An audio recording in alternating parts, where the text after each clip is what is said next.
안녕하세요. 6월 셋째 주 캐나다 뉴스9 배하나입니다. 생생한 캐나다 소식을 듣고 싶으셨다고요? 이제 캐나다 뉴스9을 통해 캐나다 소식 거침없이 들으실 수 있습니다. 먼저 캐나다의 학교 급식에 대한 소식 전해드립니다. 지난 6월 20일 트리도 총리가 급식과 관련해 노바스코샤주의 노썸버랜드 리저널 하이스쿨에 방문했는데요. 이곳은 학생과 교직원이 주도하여 이미 급식 프로그램의 일부를 운영하고 있는 학교입니다. 트리도 총리와 서드 장관은 다음 학년도가 끝나기 전에 더 많은 학교에서 더 많은 학생들에게 식사를 제공할 것이라는 앞으로의 계획들을 이 학교에서 발표했는데요.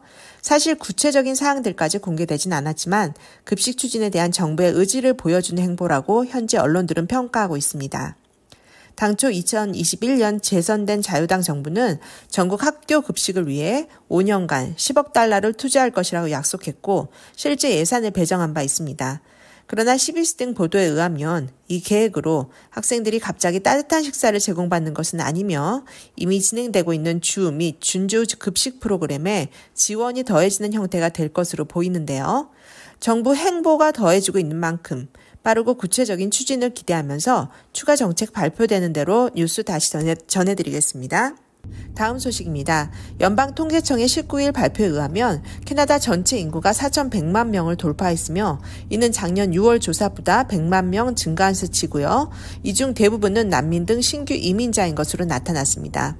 한편 여론조사기관 리서치코의 발표에 따르면 급작스런 이민자 증가에 대한 캐나다인들의 의견은 비교적 부정적인 것으로 나타났다고 합니다.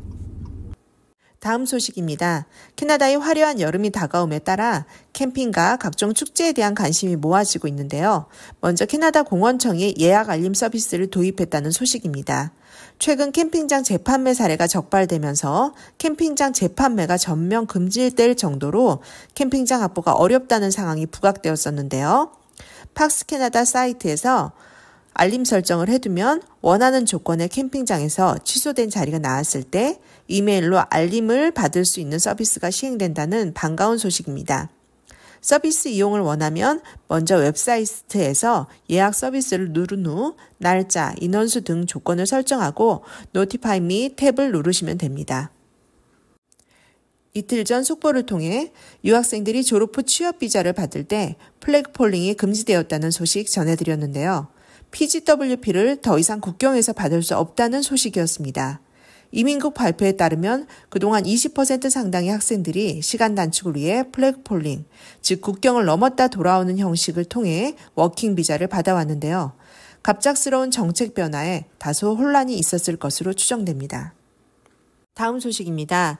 온타리오주는 18일 주정부 프로그램을 통해 이씨 유아교사를 위한 초청장을 290명에게 발송했는데요. 온주 유아교사에 대한 이민이 훨씬 유리해졌다는 소식이었습니다.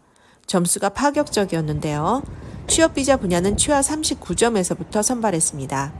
반면 BC주의 경우 이씨 선발 기준이 계속 높아지고 있어 19일 93점 이상자 10명에게 타겟 선발 초청장이 발송되었습니다.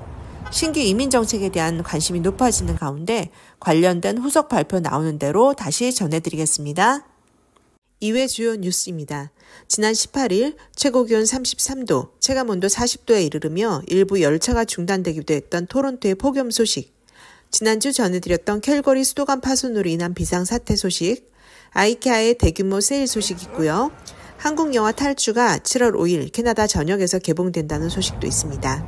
한편 곧 다가오는 7월 1일은 캐나다데이로 각지에서 행사가 예정되어 있고요.